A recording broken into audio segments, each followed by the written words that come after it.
10 मार्च 2026 आपल्या जिल्हा परिषद प्राथमिक शाळा मांकुरवाडी या ठिकाणी क्रांतीज्योती सावित्रीबाई फुले यांची पुण्यतिथी आपण साजरी करत आहोत।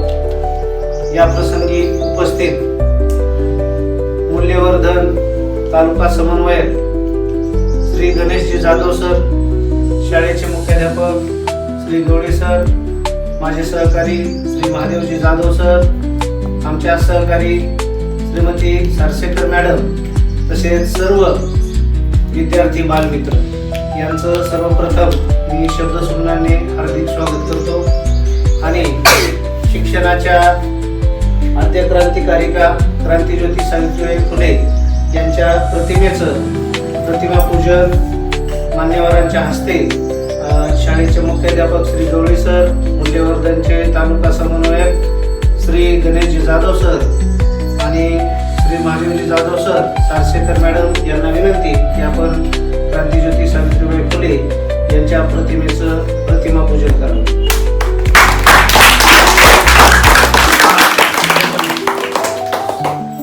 पुण्यतिथी स्मृती दिन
राबवण्यात आला याविषयी विद्यार्थ्यांना व आम्हाला मार्गदर्शन करावे।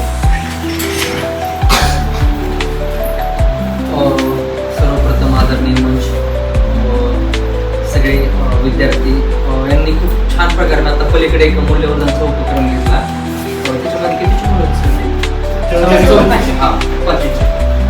खूप छान प्रकारे सगळ्यांनी उपक्रमामध्ये सहभाग पण नोंदवला।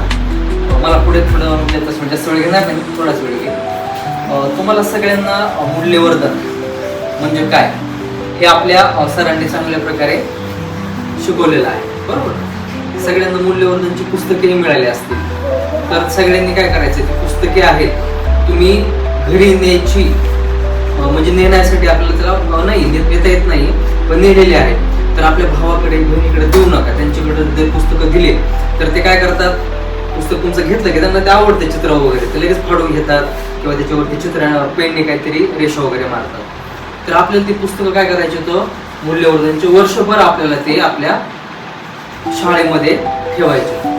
शाळेमध्ये तुम्ही ते पुस्तक कुठं ठेवणार, कोण सांगेल बरं मला, आपण शाळेमध्ये पुस्तक कुठं ठेवू शकतो? हा बरोबर, सांग बरोबर, ऑफिसमध्ये। ठीक आहे, आणखी कुठं ठेवू शकतो आपण ते मूल्यवर्धनची पुस्तकं? हा छान, कपाटामध्ये का ठेवायची, कारण ती पुस्तकांना उंदरं वगैरे काय आपल्याकडे समजा एखादी शाळा आपल्याकडे नाही, आपल्याकडची शाळा खूप छान प्रकारे आहे आणि विशेष म्हणजे तुमचे जे गुरुजी सगळे टीचर आहेत, शिक्षक आहेत, ते एक उत्कृष्ट शिक्षक आहेत, म्हणजे चांगले शिक्षक तुम्हाला या ठिकाणी मिळालेले आहेत। तर तुम्ही सगळ्यांनी त्यांचा मान ठेवायला पाहिजे, सन्मान करायला पाहिजे।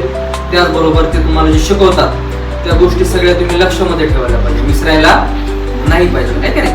आणि आपण चांगल्या गोष्टी घ्यायला पाहिजे, वाईट गोष्टी घ्यायला पाहिजे का? वाईट गोष्टी घेतल्या तर त्याचे परिणाम काय होतात? वाईट होतात, बरोबर ना? खोटं बोलणं काय आहे, चांगलं का वाईट आहे? बरोबर।